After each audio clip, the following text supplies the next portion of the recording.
সবার বাড়িতে একটা চেয়ার থাকে না, যেখানে মানুষ সব জামা কাপড় রেখে দিয়ে চলে যায়। আমার বাড়িতে ওই চেয়ারটা হচ্ছে আমি। মানে আমার দোষ হলে তো আমার দোষই, লোকের দোষ হলে ভাই আমারই দোষ হয়।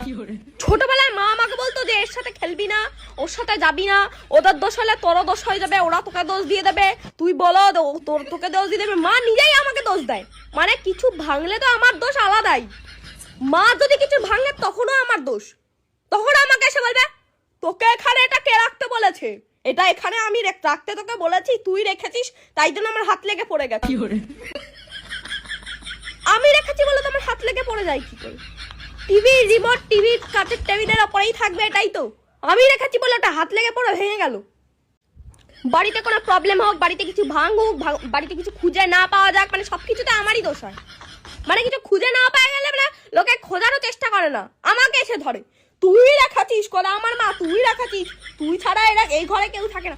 আমি কেন রাখতে যাবো? তোমার চিনির কৌটা তুমি খুঁজে পাচ্ছ না, আমি কোথায় রাখবো? আমি কি চিনি খাই নাকি সারাদিন? নিজে রেখে ভুলে যায় ভাই, তারপর বলে আমি নিয়েছি। কিছু ভেঙে গেলে আমার দোষ, আরে আমি ভাঙবো, আর কেউ ভাঙতে পারে না। আমার বাবা পেন খুঁজে পায় না, বলে যে আমি নিয়েছি।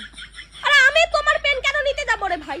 নিজে পেন কোথায় রেখে দেয়, তারপর বলে যে আমি নিয়েছি। কেন আমি একটা 10 টাকা দিয়ে পেন কিনে আনতে পারবো না? তোমার পেন ধরে লাস্টে এত বদনাম কুড়াবো কোনো দরকার আছে আমার? আমি তো চিনি, অচেনা মানুষ তো না। ইঁদুরে সাবান নিয়ে গেলেও আমার দোষ, আমারই দোষ। কারণ আমি ওইটা সাবানটা দেখে আমি ওখানে রেখেছিলাম। ওই সাবানটা সারাদিন আমার হাতে করে ঘুরতে হতো, তাহলে আর আমার দোষ হতো না। ইঁদুরের নিচে আমি কি করবো?